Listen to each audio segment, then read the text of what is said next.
Hi, how's it going? Welcome to Framelines. This is Josh. Today I'm going to be talking about the Fuji X-S10, which I picked up purely for making videos for this channel, but it's very quickly become probably my favorite Fuji camera I've ever used, so I wanted to talk about it. So here's the video talking about it. So before I start talking about the Fuji X-S10, I wanted to thank our sponsor, MPB. Framelines is proud to be sponsored by MPB. MPB are the world's largest online platform for used photo and video kit. I've personally been using them for a number of years for any kind of old kit that I want to sell. If I want to pick up any like camera bodies or lenses, I go through them. Their website is just a breeze. Getting your old kit picked up and sent back to them to trade in is just really straightforward. I just love using them, and yeah, I can't recommend them enough. So put the kit back into play. Trade in for the kit you want. Camera bodies, lenses, accessories. They've got what you need for the work you want to create. So, the Fuji X-S10. I really wanted to get a more kind of video-centric camera simply for making videos for this channel. I wanted to increase my production value a bit. So these are my thoughts on using the X-S10 for both video and stills, because I have found myself taking quite a few photographs with it as well. Overall, the thing that I like the most about this camera is probably the ergonomics. Fuji cameras I've used in the past have had really small grips, I've found. I've got pretty massive hands. What they've done with this camera is they've put like a kind of DSLR style grip onto it. I mean, the body itself is absolutely tiny. Compared to my Nikon D850, it's like comically small, but they've put this like quite deep grip on it, and for me it's really easy to hold. It's small, it's light, and it's got this nice grip. Yeah, it's just a breeze to use. I really like this little grip they've put on it, and I wish they would have put it on maybe some other Fuji cameras that I've used in the past, and I may have held onto them for a bit longer, you know. So yeah, overall, ergonomics on this are brilliant, and I love it. So I don't really like to talk about, you know, camera specs. You can always just look those up online. For me, I really like to talk about like the fun of using a camera, the experience of using a camera. And for some reason with the X-S10, I've managed to take quite a few pictures that I'm semi-happy with. Like in the last 6 months, I haven't really taken many pictures I'm that pleased with, but I've been on a couple of photo walks just using the X-S10, and I've got a fair few pictures that I don't mind, you know. So I think part of that is just the fun of using the camera itself.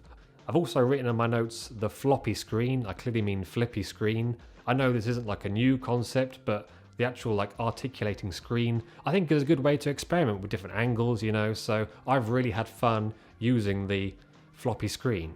There are a few slight downsides that I've noticed, I guess. Like, I pretty much always like to shoot in manual mode with auto ISO running. So what I will do is literally have just full control over the aperture and the shutter speed and let the auto ISO do its thing as the kind of camera meter, I guess. With that, I do like to be able to see what the shutter speed is, and the Fuji X-S10 doesn't have a shutter speed dial. You can of course see the shutter speed in the viewfinder or on the screen. Because the camera has a fully flipping screen, you can turn it back in on itself and close it so you can't even see the screen. That's how I like to use it, but then of course I can't easily see the shutter speed. Again, I'm aware that is a bit of a non-issue, but for me it is just a slight inconvenience, I guess, but not a big deal, not a big deal. Other slight but maybe non-issue is the battery life. The day I took this out for like a really long walk, I took 5 batteries with me and I came back with just half a battery left. I was shooting video, taking a lot of pictures, using the camera like non-stop for like 5, 6, 7 hours straight, I guess. The battery life isn't great, but at the same time, the batteries are really cheap, they're really small, so they do kind of balance it out. The inconvenience mostly comes around from checking all the batteries are charged up and ready to go, but again, you know, not really a big issue, but for me it's something I noticed. Another great thing about this camera, and I guess with all Fuji cameras, is just the wide range of lenses you can get with it. That isn't something new, I guess. You know, people always talk about how great Fuji lenses are. With the camera, I got this little kit, like I think it's like the 24-70 equivalent. Like, it's stabilized, it's really light. The thing I like about this is like combining the stabilization in the lens with the stabilization in the body of the camera itself. I've really enjoyed like making like short video clips, just like holding the camera steady.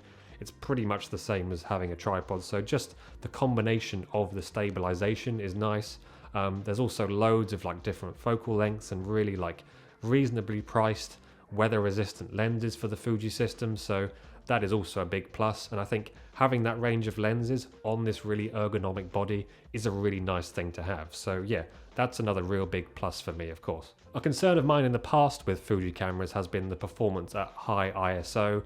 I remember on my Fuji X100F, anything over like 1600 I thought did get quite soft and a bit fuzzy. That is the real big difference versus full frame with APS-C for me, is just that performance at higher ISOs.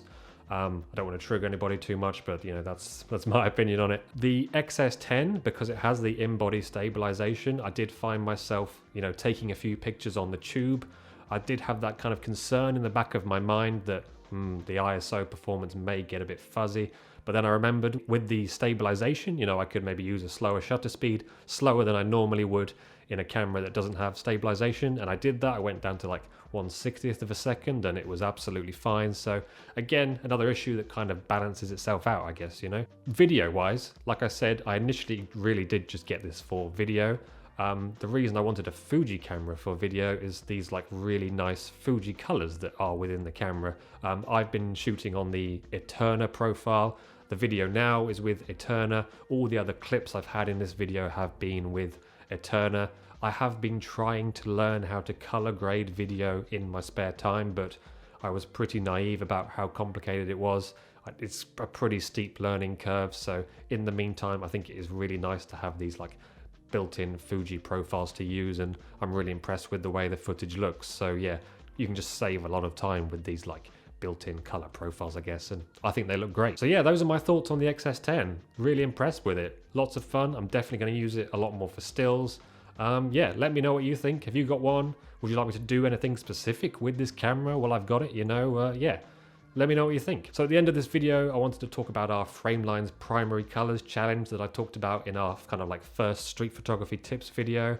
We had way more submissions than I thought. I didn't think anybody would even see that, as it was like right at the end of the video, but we had a few hundred submissions, I think. I was hoping to be able to show everybody's pictures, but yeah, it'll just be like a long slideshow. So I'm just going to go through like these are a couple that really stood out to me. Yeah, really love these. Thank you again for submitting to this. Yeah, it's really fun to just get people involved. So looking forward to the next one in our next street photography tips video. Overall, thank you to everybody who did submit. Thank you to everybody who's watched this.